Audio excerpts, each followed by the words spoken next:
Pelo sinal da Santa Cruz, livrai-nos Deus nosso Senhor dos nossos inimigos. Em nome do Pai, e do Filho, e do Espírito Santo. Amém. Meu Senhor e meu Deus, eu creio firmemente que estás aqui, que me vês, que me ouves. Adoro-te com profunda reverência. Peço-te perdão dos meus pecados e graça para fazer com fruto este tempo de oração. Minha Mãe Imaculada, São José, meu Pai e Senhor, meu anjo da guarda, intercedei por mim. A nossa 16ª reflexão a partir dos Salmos tem como tema Lâmpada para os meus passos. E fazemos essa reflexão inspirados pelo versículo 29 do Salmo 18 e também pelos versículos 4 e 5 do Salmo 25. Assim eles nos dizem: Senhor, tu acendes minha lâmpada, meu Deus, ilumina minhas trevas. E o Salmo 25: Mostra-me, Senhor, os teus caminhos, ensina-me tuas veredas, faz-me caminhar na tua verdade. O salmista, ele pede a Deus a sua luz. Isso porque ele já fez a experiência de que sem a luz de Deus, a sua vida perde o sentido. Sem a luz de Deus, a sua vida perde a alegria. Sem a luz de Deus, ele fica como se estivesse num buraco, num túnel, envolto em trevas. E São João, na sua primeira carta, vai dizer que só Deus é luz. E quando nós suplicamos de Deus essa luz, Ele vai nos conceder a fé. O Salmo 43, versículo 3, vai nos dizer: envia a tua luz e a tua verdade. E quando nós recebemos a luz de Deus, como nos diz o Salmo 118, versículo 105, nós experimentamos com alegria que lâmpada para meus passos é a tua palavra e luz no meu caminho. Quando nós iniciamos nos estudos da filosofia, quando nós estamos estudando propriamente a filosofia antiga, quando nós estudamos um livro conhecido como A República de Platão, ali nós vamos encontrar uma alegoria chamada Alegoria da Caverna. Essa alegoria consiste na seguinte história: dentro de uma caverna, algumas pessoas estão acorrentadas e todas voltadas para uma parede. Voltados para essa parede, num lugar escuro, e um foco de luz, que talvez seja o de uma fogueira que está acesa, ou até mesmo a própria fresta, as próprias frestas que permitem que entre a luz do sol naquela caverna. E acorrentados, obrigados a ficar voltados para aquela parede, aqueles homens e mulheres só veem sombras. Então ali eles vivem aterrorizados por aquelas sombras, eles vivem com medo daquelas sombras, eles não sabem o que aquilo significa. Num determinado momento, um deles consegue escapar, consegue fugir daquelas correntes e consegue sair daquela caverna. E ele vai perceber que do lado, ao sair, as coisas são totalmente diferentes. Ele vai ver a luz, ele vai ver os objetos que até então ele só conhecia pelas sombras, ele vai ver outras pessoas, porque ali, presos no escuro, eles não tinham noção dos outros que estavam ao seu redor. E ele fica muito assustado e ele resolve voltar para a caverna. Ele resolve voltar para as trevas, para a escuridão. Tamanho foi o seu assombramento diante da realidade. Muitas vezes isso também acontece conosco. Diante da realidade, da verdade, da luz, nós preferimos muitas vezes permanecer nas sombras, permanecer nas trevas. Nós, quando temos a oportunidade de sair das cavernas da nossa vida, das trevas, da escuridão da nossa vida, nós certamente vamos nos deparar com o esplendor, a segurança, o calor que o sol da nossa fé pode nos conceder. E quando nós buscamos esta luz de Deus, nós vamos encontrar algumas pistas, algumas lâmpadas pelo nosso caminho que ajudam a iluminar os nossos passos. Nós podemos lembrar, por exemplo, que aquele jovem rico do Evangelho, quando procura Jesus, ele está em busca de um rumo. Ele vai até Jesus e vai dizer: bom mestre, que devo fazer para alcançar a vida eterna? E Jesus começa a lhe mostrar aquilo que é básico, aquilo que é elementar, aquilo que é evidente, que é o cumprimento dos mandamentos, dos 10 mandamentos. Porém, em seguida, Jesus lhe indica o caminho da plenitude, o caminho para aqueles que estão nesta terra, que é deixar tudo e segui-lo. Aquele jovem, aquele homem rico, ele não teve coragem de fazer isso. Ele tinha muitas posses, como é que ele ia abrir mão de tudo aquilo que ele tinha para empregar um caminho que ao seu olhar era talvez inseguro? E ele volta para casa, deu meia volta, abaixou a cabeça e retirou-se triste.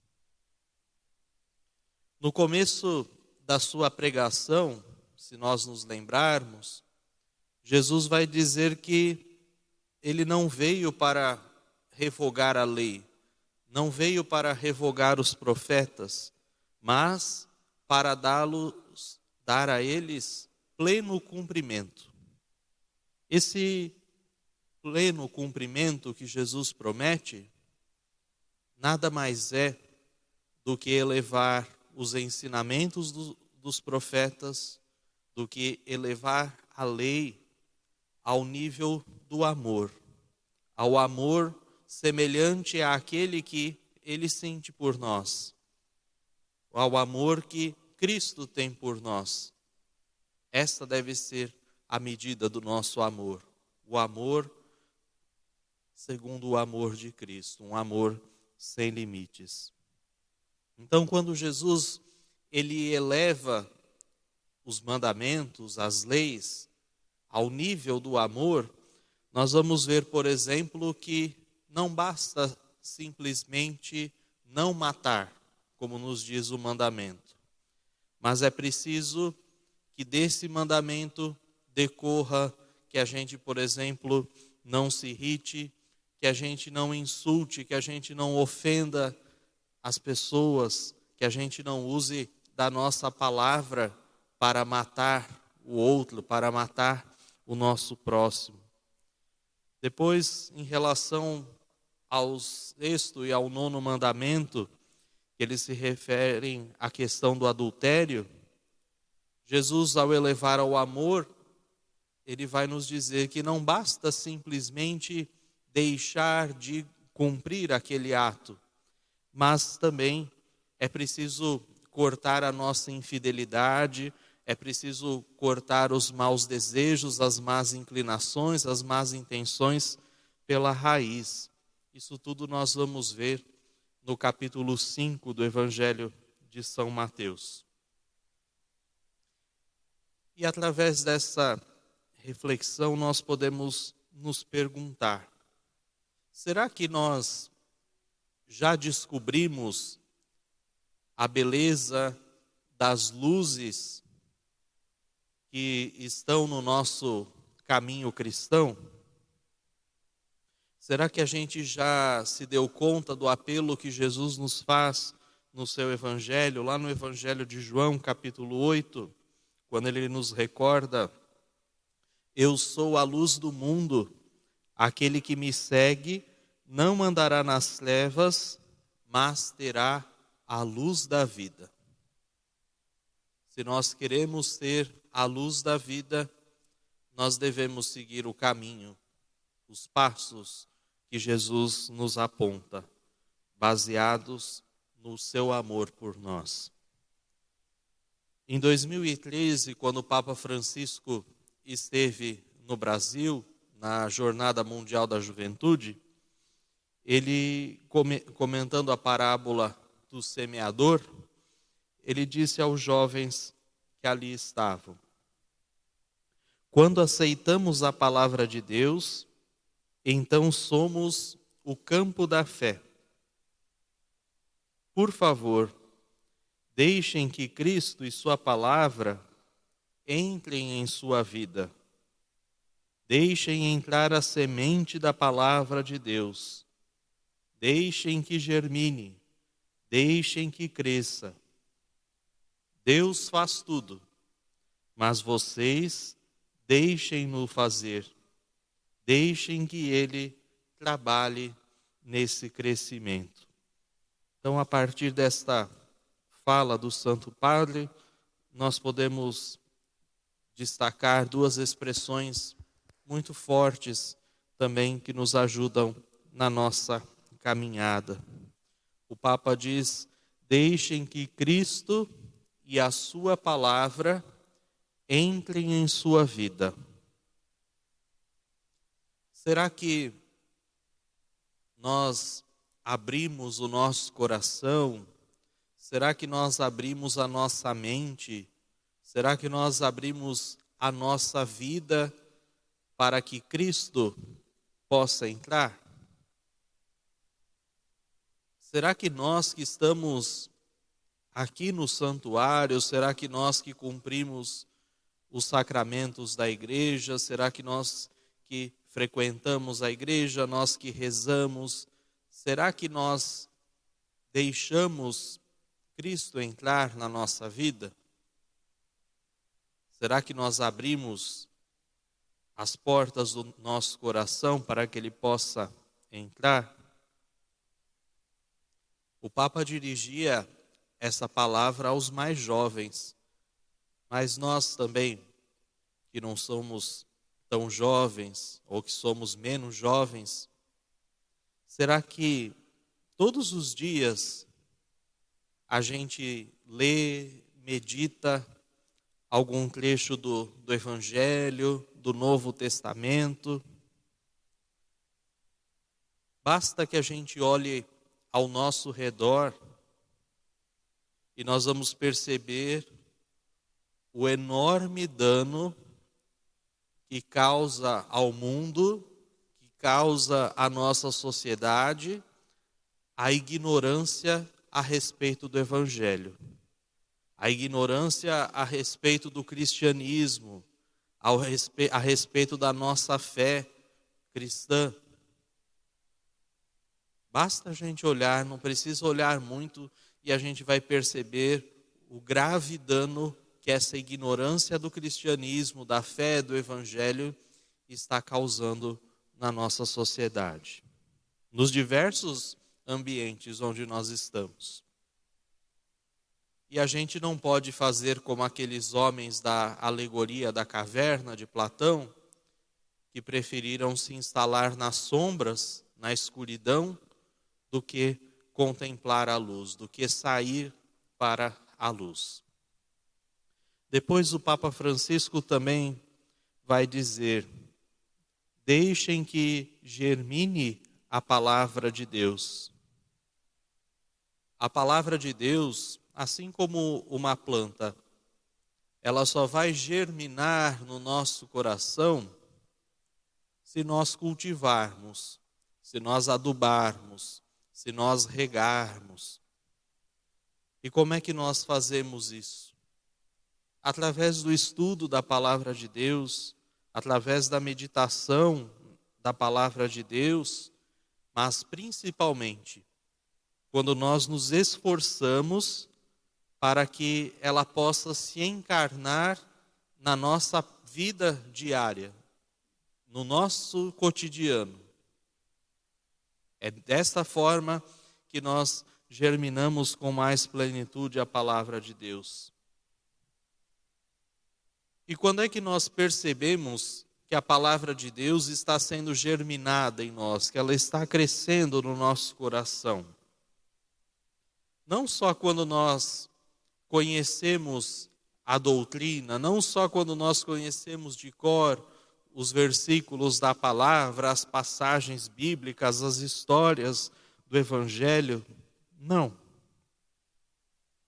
Mas quando nós percebemos pelas nossas atitudes, pelos nossos atos, que aquela palavra está atingindo verdadeiramente o nosso coração. E só quando ela atinge verdadeiramente o nosso coração é que nós vamos perceber, pela nossa experiência, pelo nosso testemunho, a beleza da palavra de Deus. E quando nós percebemos a beleza da palavra de Deus, nós vamos querer conhecer cada vez mais esta palavra. O Papa Emérito Bento XVI, ele dizia, numa entrevista, que a fé é um amor que cativa o homem e lhe mostra o caminho a seguir. Mesmo que essa fé seja cansativa, uma escalada que muitas vezes parece uma loucura, mas que se mostra o único caminho possível, que não trocaríamos por conforto nenhum, nós que estamos engajados na aventura.